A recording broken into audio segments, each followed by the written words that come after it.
নমস্কাৰ বন্ধুসকল, আপোনাৰ বাৰী ঘৰৰ চোতাল বা পিৰালি য'তে ত'তে গজি থকা এবিধ অতি চমৎকাৰী শাকৰ কথা আজি ক'বলৈ গৈছোঁ। আপোনালোকে ইতিমধ্যে দেখা পাইছে ভিডিঅ'ত।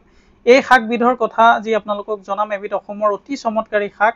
বিশেষকৈ যিসকলে এই শাকক চিনি পায় তেওঁলোকে নিশ্চয় জানে ইয়াৰ গুণাগুণ কেনেধৰণৰ। এই শাকবিধক মাটি কান্দুৰী শাক বুলি কোৱা হয় আৰু ইংৰাজীত ইয়াক চেচাইল জয়উইড বুলি কোৱা হয় আৰু হিন্দীত গৌদাৰী শাক বুলি কোৱা হয়।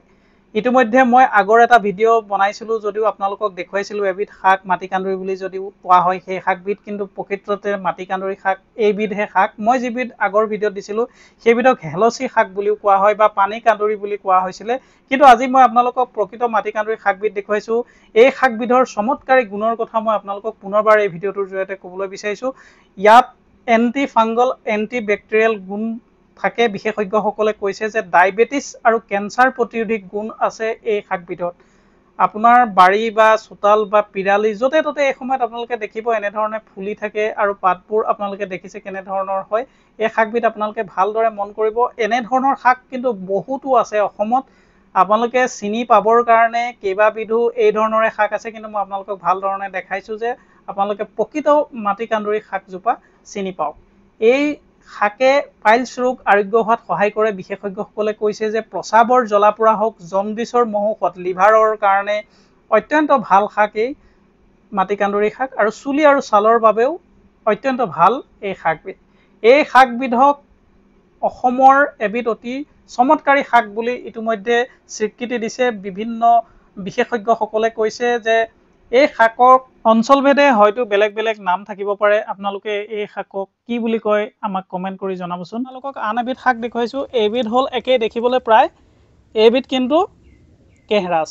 কেহৰাজৰো ফুলবোৰ প্ৰায় একেই, এনেধৰণৰে বগা ফুল আপোনালোকে দেখিছে। কিন্তু ইয়াৰ পাতবোৰ আপোনালোকে লক্ষ্য কৰক, পাতবোৰ অলপ দীঘলীয়া।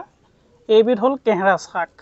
গতিকে আপোনালোকে পাৰ্থক্যটো বুজি পাইছে। মাটিকান্দুৰী শাকবোৰ দেখিবলৈ আচলতে কেনেকুৱা।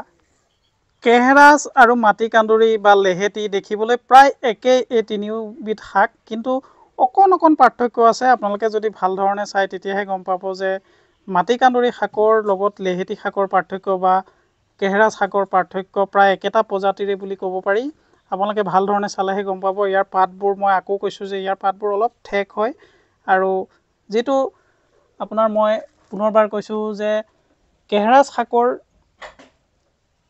এই ধৰণৰে এটা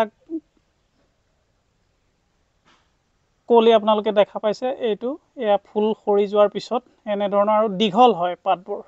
গা গছ প্ৰায় একেই। এইটো হ'ল কেহৰাজ। কেহৰাজৰ গুণাগুণৰ কথা আপোনালোকে নিশ্চয় জানে। চুলিৰ কাৰণে অত্যন্ত ভাল। চুলিত যদি সানে চুলি ক'লা হয়। আৰু কেহৰাজৰ অন্যান্য বহুখিনি গুণ আছে। পাইলছৰ ক্ষেত্ৰতো কেহৰাজ ভাল। গতিকে এইজোপা কেহৰাজ আৰু সেইজোপা আপোনালোকক যিজোপা প্ৰথমতে দেখালোঁ সেইজোপাই হ'ল মাটিকান্দুৰী শাক।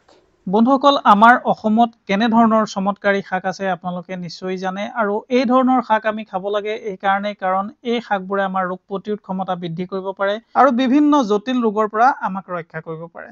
ধন্যবাদ।